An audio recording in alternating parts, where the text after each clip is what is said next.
You can say thank you. Oh, right. I'd like to thank CDC for hosting this awesome tournament. I'd like to thank all my fans and supporters for being with me on this great journey. And I'd like to thank my partner for being here and carrying me through this tournament. Is everyone ready? When the government stares us down, stare back. Carlos Hernandez-Vasquez collapsed onto the floor of his Border Patrol cell. He lay there for 4 hours before his cellmate found him dead. The released surveillance footage ensured that Carlos was not forgotten like the thousands of migrants neglected at the border. Our case poses a simple question. Why did Carlos Hernandez-Vasquez die? Year after year, politicians across the political spectrum increasingly adopt the tough on crime, tough on immigration stance.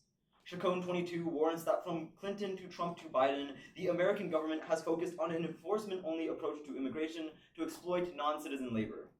That's why De La Hoz 21 writes that despite promises of humane border policy, Biden's stance has been just as abrasive as his predecessors.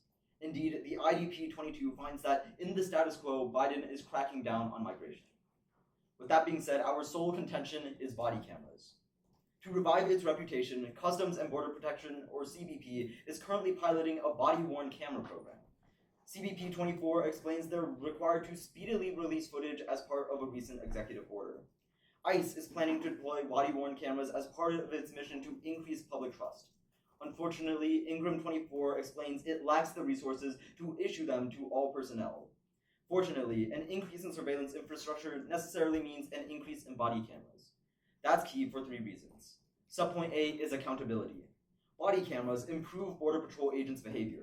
Cohen 23 finds that when body cameras were adopted in police departments across the US, the largest and most recent meta-analysis concluded that they decreased use of force by 10% and enabled the justice system to hold reckless police officers accountable with video evidence.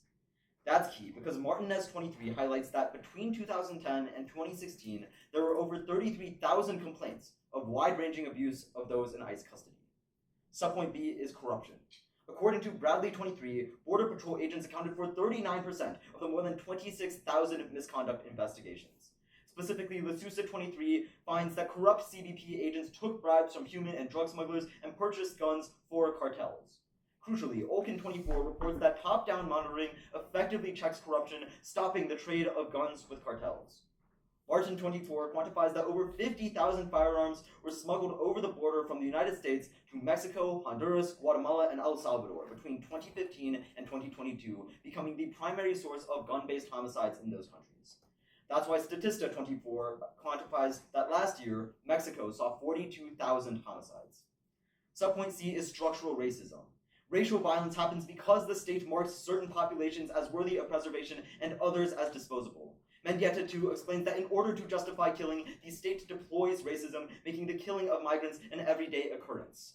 Carlos Hernandez-Vasquez and millions of people like him was marked as unworthy of life. He was required to justify his existence rather than being entitled to existence as a human being.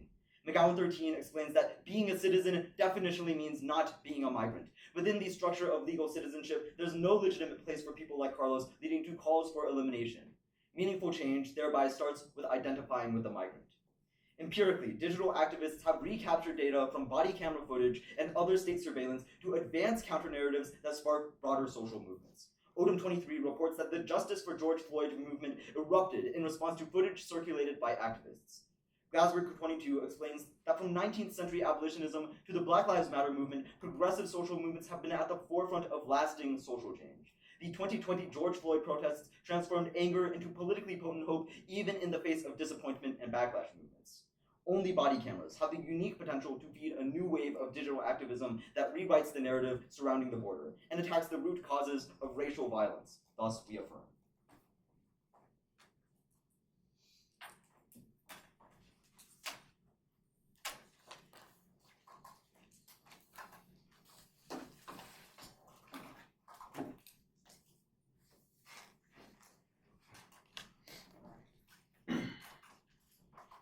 Is anyone not ready? Sweet.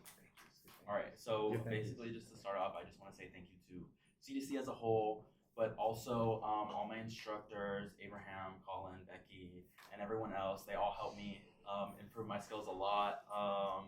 And then I'd like to say thank you to my friends who helped me get through the week. All the amazing people that I met here. I know I've made some lasting friendships, so I'll obviously really value that. And so yeah.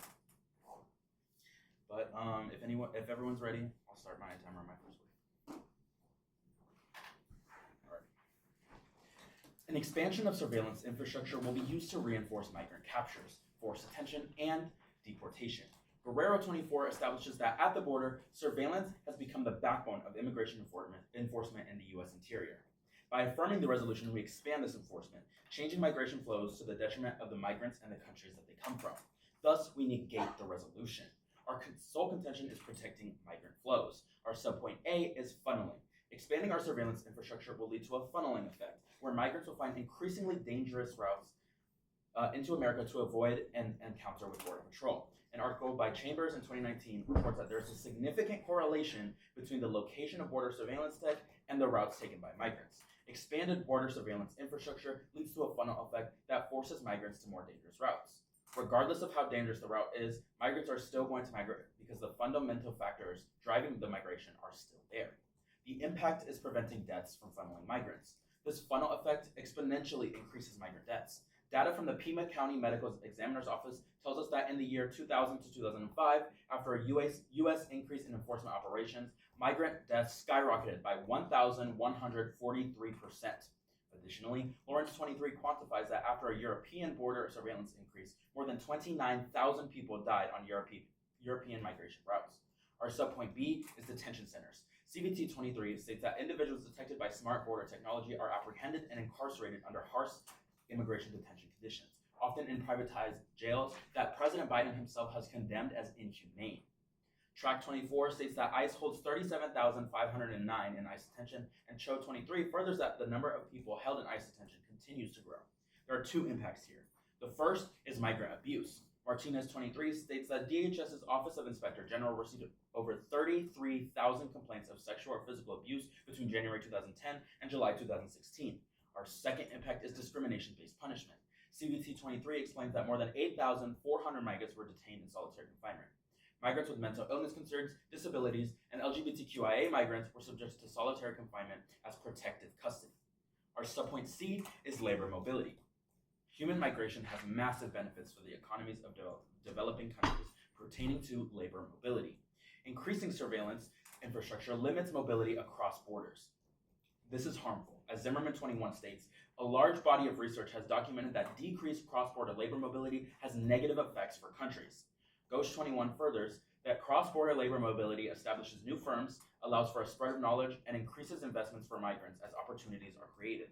Migrants do this by returning to their home country, buying domestic goods, and spreading domestic markets in the U.S. Ghost 21 reports that migration increases the level of capital invested by 35% from the new opportunities. Increased capital investment means increased labor productivity, as Rasher and Jasperson 20 outline that growth in labor productivity is directly attributable to the amount of capital. Empirically, increased labor productivity leads to increased income. Strain 19 says that for median compensation, a 1 percentage point increase in the growth rate of productivity is associated with a 0.73 percentage point increase in the growth rate of compensation. Zimmerman 21 quantifies that lifting restrictions on immigration could more than double incomes in less developed countries. The impact is reducing poverty. OKR 13 says that labor incomes are the best way to reduce poverty because low-income people need a consistent source of income to have social mobility. This is vital, as the UN 23 reports that 181 million Latin Americans are in poverty. That's 29% of the population, with 70 million people unable to afford food. Thus, we must negate.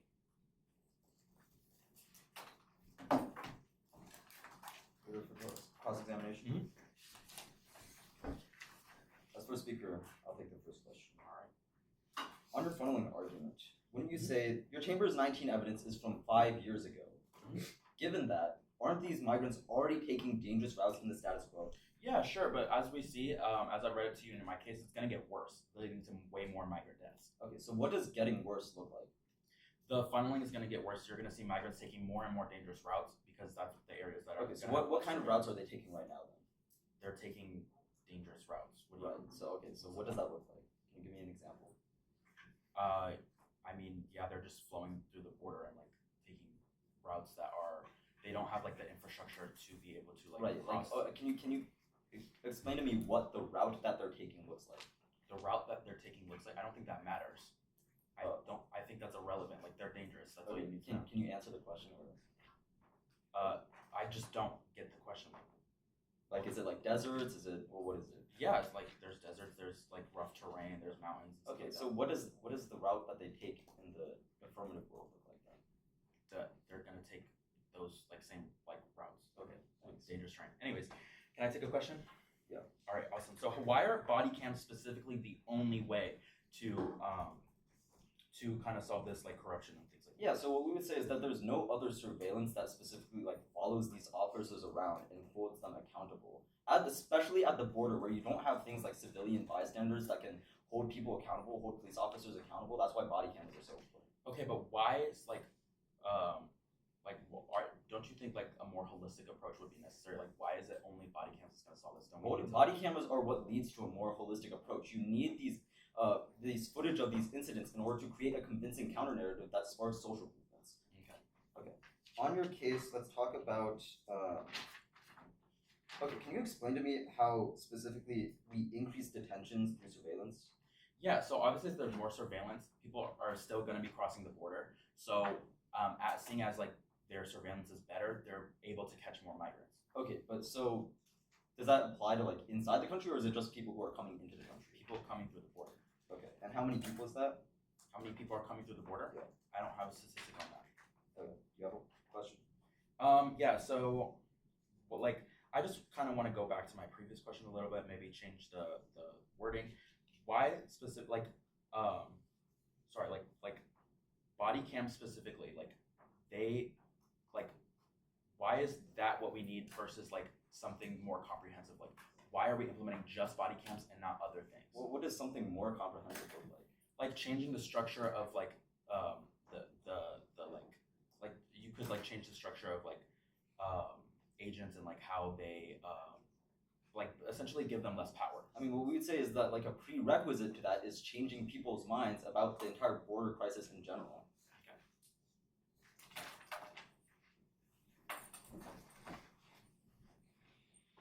Getting prep now.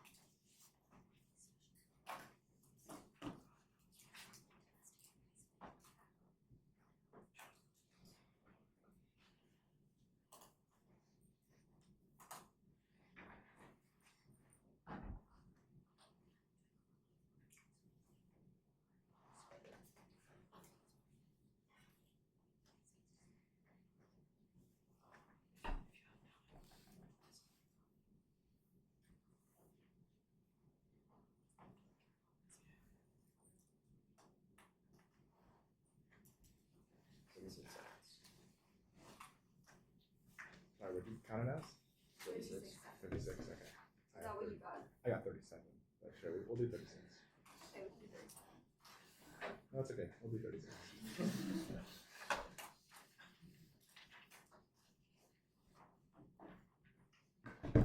Is anyone not ready? It's just going to be straight down the flow, and then I'll weigh at the bottom. I want to thank my family, I want to thank my friends, and I want to thank my instructors, and I want to thank CDC. Is anyone not ready? The status quo, or the world that the negative is defending, is where crackdowns increase, surveillance increases, and the abuse of migrants increase. Vote AF to solve.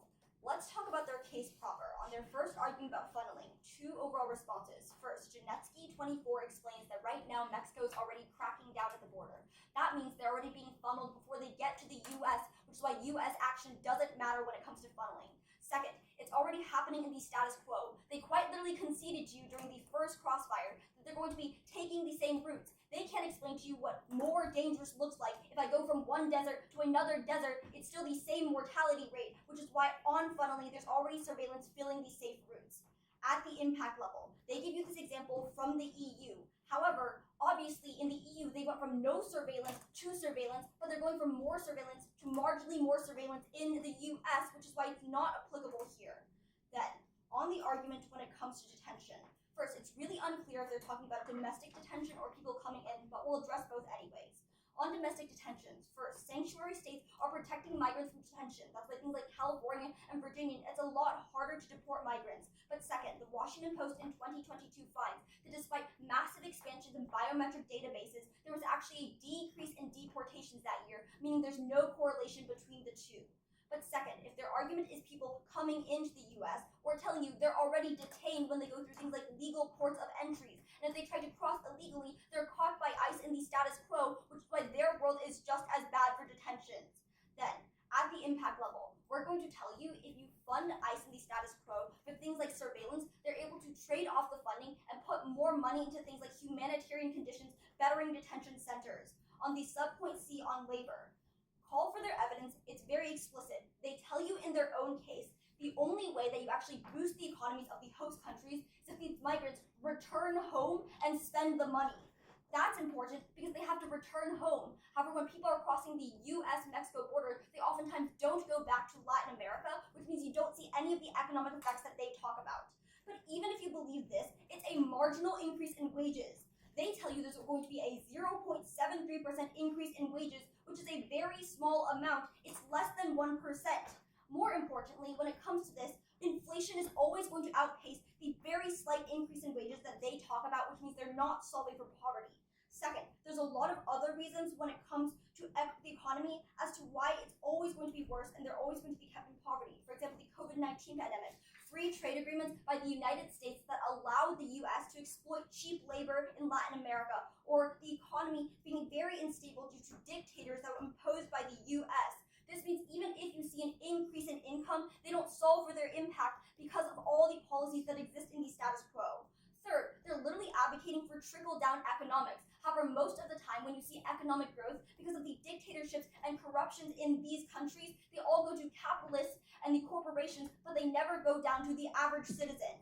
But you're always weighing our case first on structural racism. The reason why we allow migrants to die in the desert. The reason why we let them suffer in detention centers in abusive conditions. The reason why we have things like the neoliberal US policies that treat migrants as less than, that allow us to exploit their labor, that allow us to destabilize their economy to make them dependent on the US is because of structural racism. That's why the only chance of solvency is an affirmative ballot. We tell you in the status quo, all of their impacts are already happening and getting worse, which is why there's a 0% chance of solvency in their world. However, even if you believe there's a slight chance of solvency in the affirmative, it's an easy vote for us. Second, you're always evaluating our case first because we're a fundamental prerequisite to any of their arguments. If you don't solve at the structural level, you don't solve for any of their structural problems, and thus we vote for that.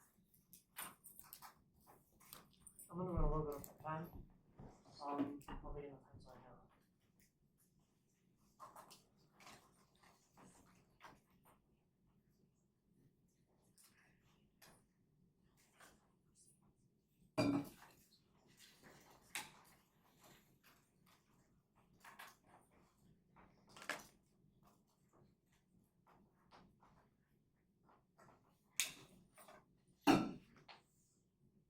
I'm going to pause real quick. Can I see the card that we saw a decrease in deportations?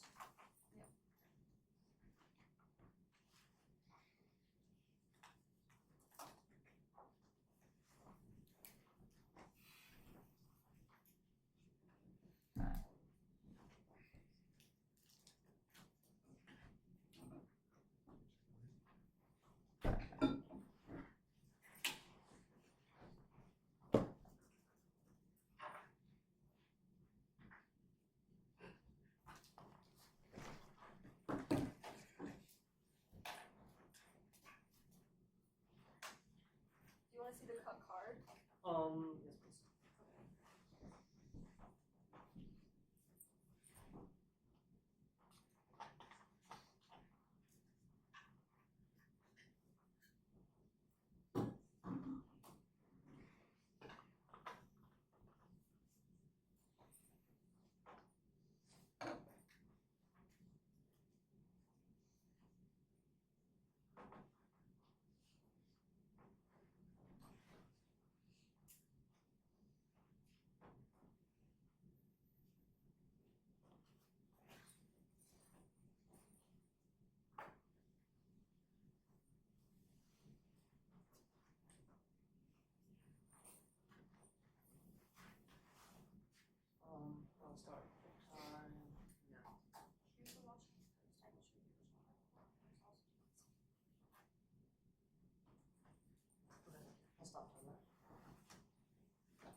I have 35 views total. Yes.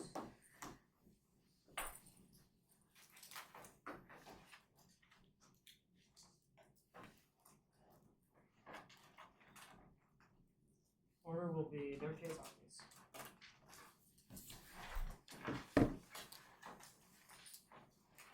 If everybody is ready, I will begin time starting now. At the top of their case, first, an overview. Body cameras are not effective. There are 4 reasons for this. 1, Axon24 finds that they have bad data storage. 2, we find that they actually are not actually very weather resistant, so in these extreme conditions, they're not actually effective and that they will break down. 3, we find that they can simply be turned off. Again, like they're simply not that effective. Officers can turn them off, officers can work around them. But 4, we find that officers can simply just not give the data out. Like they can simply just not submit it. Many police stations or many police agencies, they just simply are not submitting their body cam footage. They're not actually effective. But going down into some more specifics on this subpoint A about accountability. First, you can turn this argument because in 92% of cases, body cameras are used to actually prosecute citizens, and the most important thing here is that it's used to free up officers. So oftentimes when we see these trying to hold officers accountable, it doesn't actually happen. We actually free more officers up through this process. And then Lead 20 finds that there is over 70 different studies, there's no actual decrease in the use of force. Force doesn't actually decrease. They don't actually change officers' actions when they're on the job. Then, on their subpoint B about corruption, there are a couple issues here. First, we can find that we're just going to drive more people into centers. Once again, if we increase surveillance technology, this is just going to allow us to put more people into detention centers. That's the Guerrero evidence at the top of our case, that we're just going to it's the backbone of immigration enforcement. We're only going to make it worse. Put more people in these abusive centers, and keep in mind that Lead 20, we don't actually decrease abuse. So it's the same abuse with more people. But then secondly, you can kind of turn this argument because we find that low income economies drive crime. So for this entire corruption point, our economy point is more of a prerequisite. We must fix low-income economies, and that actually solves corruption and crime in a majority of areas for their 42,000 deaths impact. But then the third response here is that U.S. citizens traffic a lot of guns across the border. It's not just these CBP agents, so again, we can mitigate that impact. On to their subpoint C about racism and about these activist movements, there are a couple issues here. One, we find that, again, let's look to the George Floyd. Or to the George Floyd incident. It wasn't actually going to be it wasn't body cameras. It was civilians. Civilians are the ones driving it. In both worlds, civilians still drive social movements. Body cams don't actually fund that, especially when these agencies do not even give up their footage. But then keep in mind, on this impact, they have no actual quantifiable impact of how that actually reduced structural racism. In their case, they cannot actually give you any numbers of how we actually reduce structural racism and barriers that are there. Moving on to my side of the flow, there are a couple issues here. So we're just going to start right on the subpoint. See here. So first, they say that the only way is if they transfer back and forth. And they say, oh, people don't transfer back and forth. But we actually find that 60% of migrants from New Mexico, U.S. border, actually transfer back. So a majority of migrants are going back and forth. But the second thing here is that that's not our entire linkage. The other really important link is the transfer of knowledge, but also sending remittances back to their families, which again, 50% of people do. It's the second highest source of income in Mexico. But then we also find that, again, it's also when immigrants migrate, they actually increase investment from U.S. companies into their countries back home. So there are multiple links here. Then on this end, it's only 0.73% income. This isn't actually our evidence. It's 0.73% income for 1% productivity increase. It's reliant on productivity increase. That's why our Zimmerman evidence that border restrictions right now, if we reduce them or by not reducing them, it would actually double incomes. The impact is doubling incomes. Then they said that we're running trickle down. I don't actually see any link to the trickle down here. Again, we're just investing in increasing productivity and allowing their economies to grow. Then they said that there are all these other factors. Keep in mind that if they have stronger economies, they can better solve for all these factors. And U.S. trade agreements, they don't solve for that either. But then honestly, that structural racism is a prerequisite. Keep in mind that if we help the economies of these developing nations, they will be more able to actually stand up for themselves and then have activist movements, because money fuels activist movements. Once they have better economies, we can better fight structural racism. Hey, Ross. I'm going to take the first question. Okay. Ready? Mm-hmm. Let's talk about this argument about civilian activism. Mm-hmm. Are there any civilians at the border right now? You mean near the border? No. Are there any civilians that can watch the CBP at the border right now? I would say there are civilians in the surrounding areas, yeah. So when the CBP goes out into the desert and beats up migrants and abuses them, are there civilians there? So I would say that first off, again, you don't have any solvency for there. Again, like there's no solvency in any case there, even if civilians aren't there. So I don't want to see the language. Oh, wait, it's a yes or no question. Are there civilians there? Are there civilians there? No, I guess not. Great. Okay, alright. On this idea that we're talking about, on this idea, specifically more when we're talking about like accountability. If officers can just turn these off, how do we actually hold them accountable? No, they cannot turn them off. Two things here. First, there are CBP policies that specifically tell them when they can turn on and off their cameras. That's why if they are constantly turning off their cameras, they're going to get fired. Second, Derek Chauvin and the 5 police officers who killed Tyre Nichols, they did not turn their body cameras off. That's why you still have activist movements that are able to spark because of this. Let's talk about the CDP policies first. Even if there are CDP policies in place, like they have policies where police agencies have to release the data, but they don't actually do it.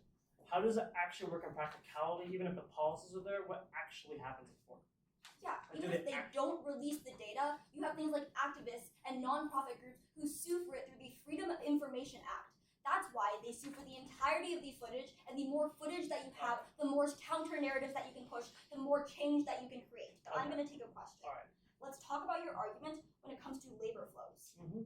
When it comes to remittances, are you artificially inflating the money that comes into the economy, given the fact that you're not actually increasing productivity within Latin America? So I would say 2 things to that. I'd say that one, it actually does increase productivity in a sense, but also that like these remittances are like completely 100% necessary for these families. Again, keep in mind, oftentimes it's sent back from families. It's these same families that are sending them the money back, but they're used for like basic needs and goods. What about the people in Latin America who don't have families sending remittances to them? Are they subject to the impacts of inflation? So that's really where we see that key linkage with the increased investments. That's going to create more job opportunities, more investments in Latin America, and ultimately grow the. Wait, I wanted to talk about that actually. What happens when private companies from the U.S. invest into Latin America? What happens when private companies in the U.S. invest in Latin America? Yeah. What stipulations do they include? What stipulations do they include? I'm sure you can tell me. What I would say that happens is that when we increase productivity, it allows them to actually have labor markets that can actually fuel their and grow their economies. No, they do things like say you have to have really low wages so we can exploit your cheap labor, so that allows them to profit off of Latin America, which is why you don't actually solve for your impact on wages. And second, it's a neoliberal structural issue. Okay, that's. If you're in LD, text your instructors that you're here. I'm receiving 1 billion texts saying we don't know where these cameras are. I'm gonna start prep time now.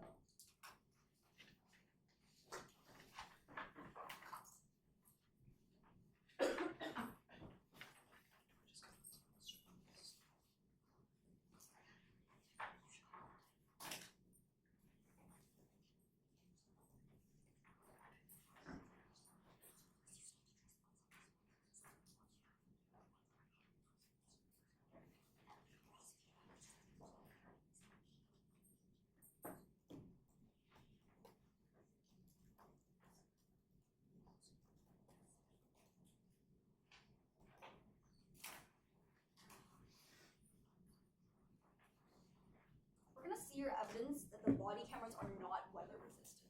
Okay.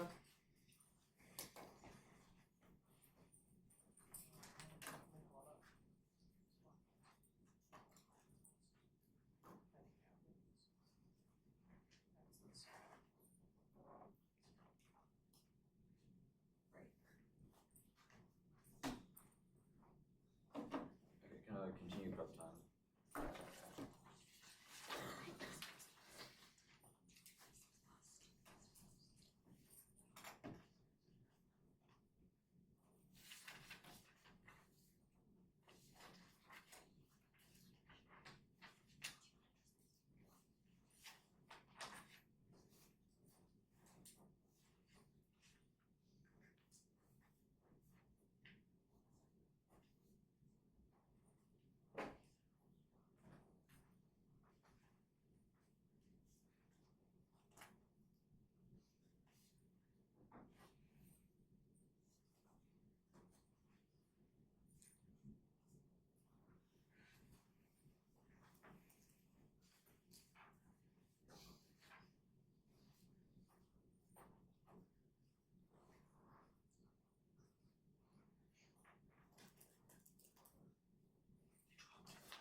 Oh, can we call for your evidence that 60% return home?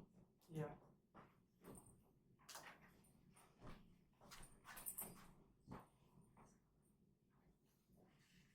I just want to see the numbers. Okay, Carl. I have that one. Where am I reading?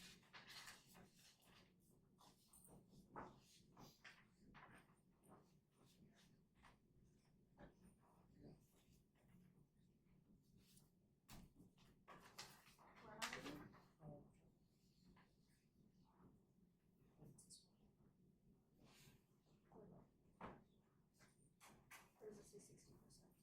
Oh, it is. Is this the 60%? Oh, yeah. I read here instead. Okay.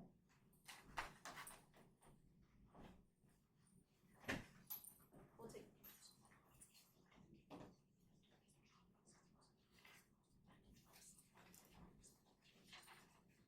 That's the entirety of your cut, yeah.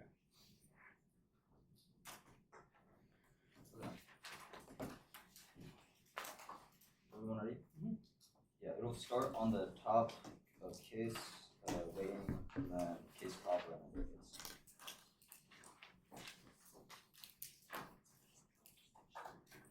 Everyone ready?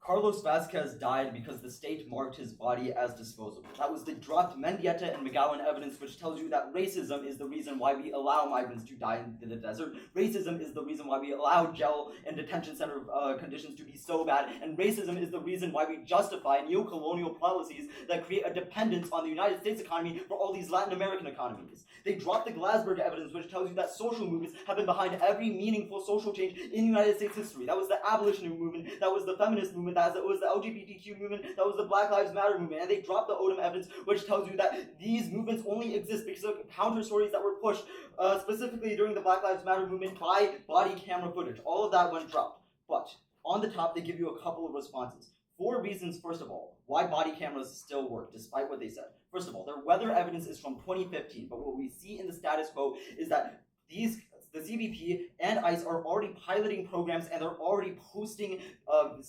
body camera footage on their website. Second of all, what we would say is that there's no alternative to body cameras, because even if you believe this thing about citizen surveillance, it doesn't matter because at the border you don't have citizen bystanders. But second of all, what we would say they say that you can just turn off the cameras, but what we would say is that there are specific CBP policies that dictate when you can and can't turn off cameras. If an officer repeatedly turns off their camera, they get investigated and fired. Finally, they say that they're not going to release the footage, but there are things like the Freedom of Information Act, which allow activists to sue for footage, and it's specifically DHS policy to speedily release footage, especially in cases of violence. On accountability, all they say is that 92% of body camera footage is used to prosecute, but they forget that migrants specifically are already prosecuted by default, which means that the only chance to solve is through the affirmative. But second of all, they indict our study by saying that there was no decrease in use of force, but what we would say is that their lead 20 evidence is from 3 years ago, but our study is more recent, and it's a comprehensive meta-analysis of all previous studies. On racism, all they tell you is that there's no quantifiable impact, but it's a qualitative impact that links into everything in the round. On their case, they dropped funneling, so don't evaluate it on migrant, on mobility. All they tell you is that 60% return home, but they forget that the only people who return home are people who come to the United States, can't get a job, and then decide to go back. The people who do get a job and the people who are actually controlling their impact don't return home. But second of all, they dropped the turn on remittances. That's Con 13, which tells you that 2.8% increase in inflation for every 1.1% increase in remittances. That's actually worse for the economy, especially for everyone who doesn't have family in the United States. Finally, they tell you that there's they dropped out all the old causes like COVID and free trade and dictators all make sure that these economies still remain very bad, even if you increase this marginal amount of wages. And finally, they tell you that increased productivity, increased wages, but they dropped the analysis that Bohan made it in the last speech. Look to the status quo. We've increased trade. We've increased migration. In the status quo, their economies still suck because all the profits are captured by capitalists, not labor. Alright, we're going to prep. We will start that now.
That's prep time.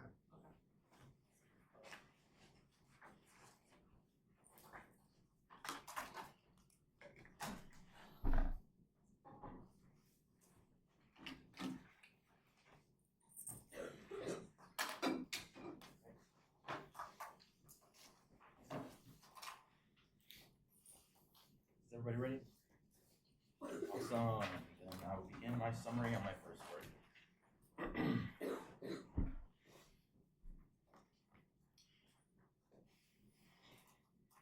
All right, starting off with their attacks, or our attacks to their case and their responses. Basically, their response to us saying that they can just turn off body cams is that they can't because of the policies in place. However, think of practicality. The opposition literally tells you that fundamentally there's corruption in border surveillance. So why would they? If border surveillance is so corrupt, why can't they just turn off their body cams?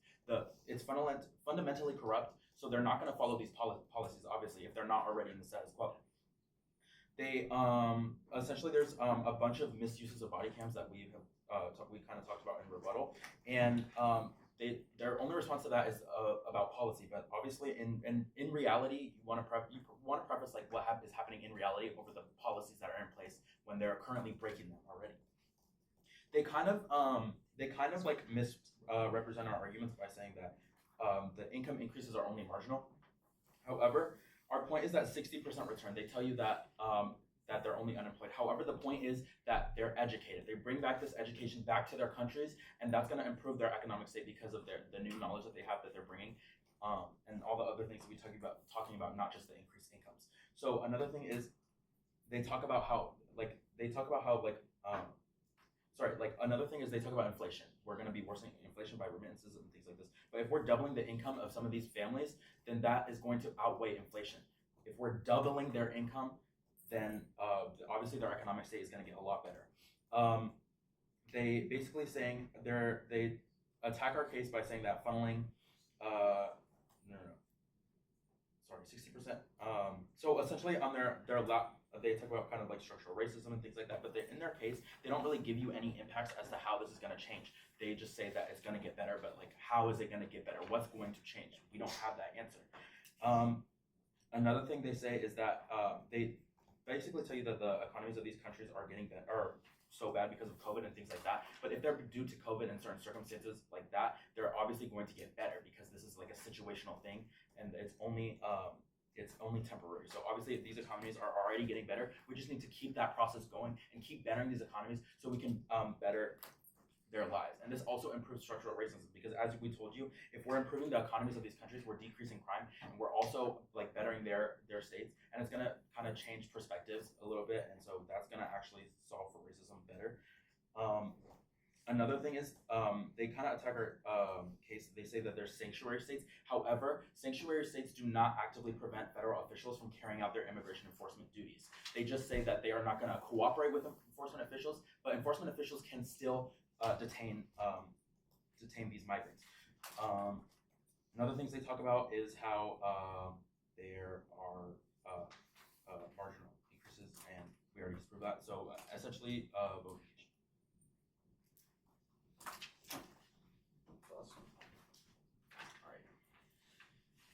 All the judges ready?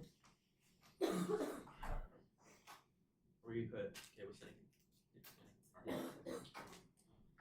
What does your 60% evidence actually say? So the important thing to keep in mind here is 60% of unemployed citizens return, but the gauge evidence that we read in case highlights that the migrants returning are majority educated. So yes, while they're unemployed, that's because they didn't get jobs. They got education and then they returned. Wait, how did they get education? From where? Like, if you can't get like what? Like, they did what? What do you mean they did what? They got an education. They got an The education. majority Many migrants of come the here time. and they get education. That's. Are you talking about legal migrants or undocumented migrants? I'm talking about a mix of like I don't have the specific evidence. Because is not when you're specific, undocumented, you can't enroll in school. So how are they getting education? I would say it's particularly the legal migrants that are getting Okay, so if it's specific to legal migrants, why can't they just come here in the status quo? Why can't they just come here and status quo? High border restrictions. Again, it's hard for them to Wait, get but here. they're It's not legal. easy. Again, it's not easy for legal migrants to actually get here and have the Whoa. processes. Why? What do you mean why? We have high border restrictions. immigrants. What does that mean? Well, like we say, we limit the amount of immigrants that are coming into the country. I And mean, one of the ways even that we if do have this is through high increased border funds. restrictions, how does that change in your world? I'm sorry, I believe it's my turn for a question. Can I ask one?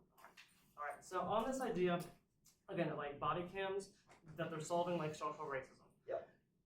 What social movements have actually been ignited by body cams, and what significant change brought about that's quantifiable? The Black Lives Matter movement.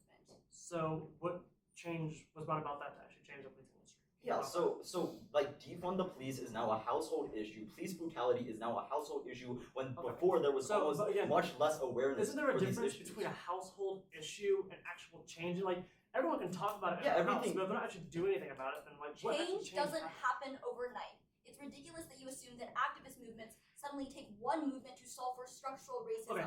But we can definitely agree that the world is way more progressive than it was 200 years ago. And that's movement after movement. Movement after movement that was caused by civilians, not body cams on police officers. Do you have a question though? Wait, where are the civilians at the border? Civilians at the border. There are none. Okay. There are civilians in the surrounding regions. Yeah. Are they in the desert? Are they in the desert? No, they're not in the desert. Great. Do you have a question? Sure. Let's talk about this thing. Okay.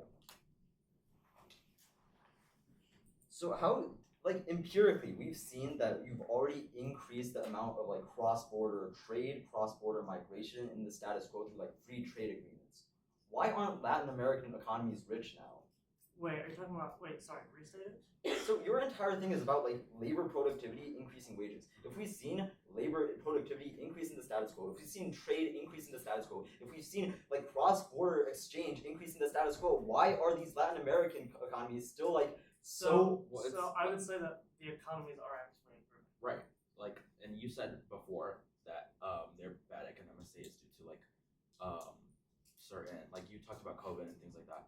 So those are obviously like temporary situations. So obviously by now they're starting to recover from that.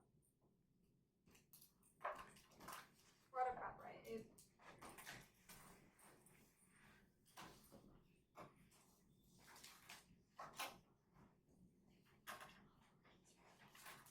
Alright, anyone not ready? Because structural problems require structural solutions, you're voting for the affirmative. They first explain to you that they're just going to turn off their cameras.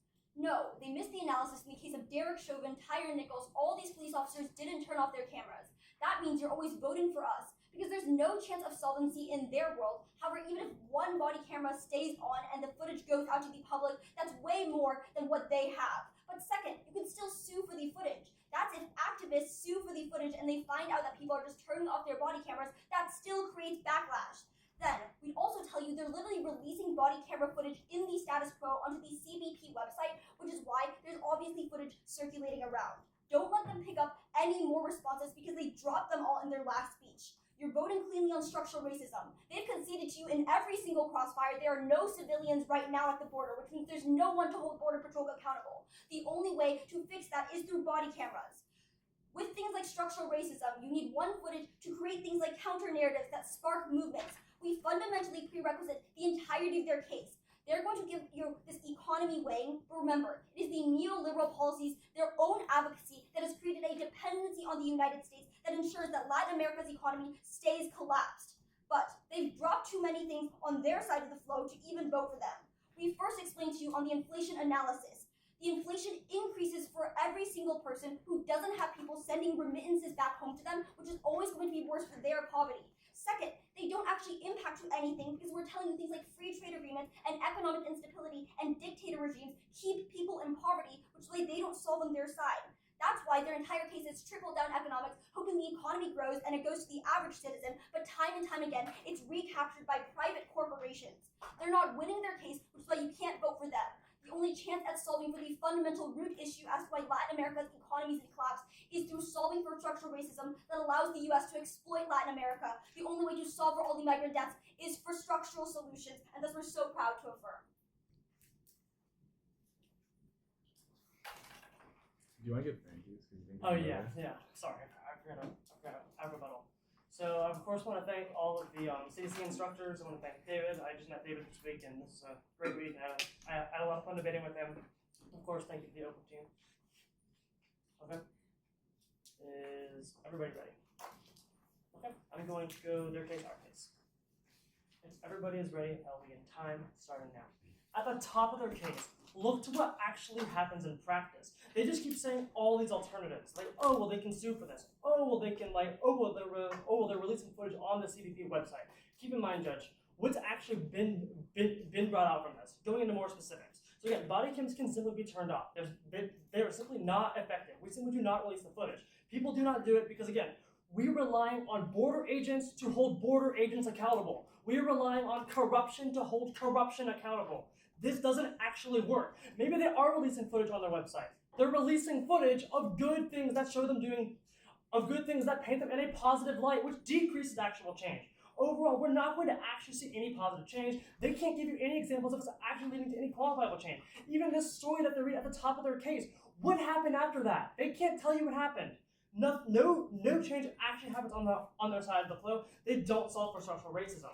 Moving on to the economy. This is the most important place to vote in this round. Keep in mind, 60% return with education. Education is the link here. Again, they just say, oh, well, like it's like trickle down and it doesn't work. They have ignored the key warranting in this round. It is knowledge flows. Knowledge flows increase investment in these countries. It's going to increase productivity. When we bring knowledge back and forth, it helps grows the economies.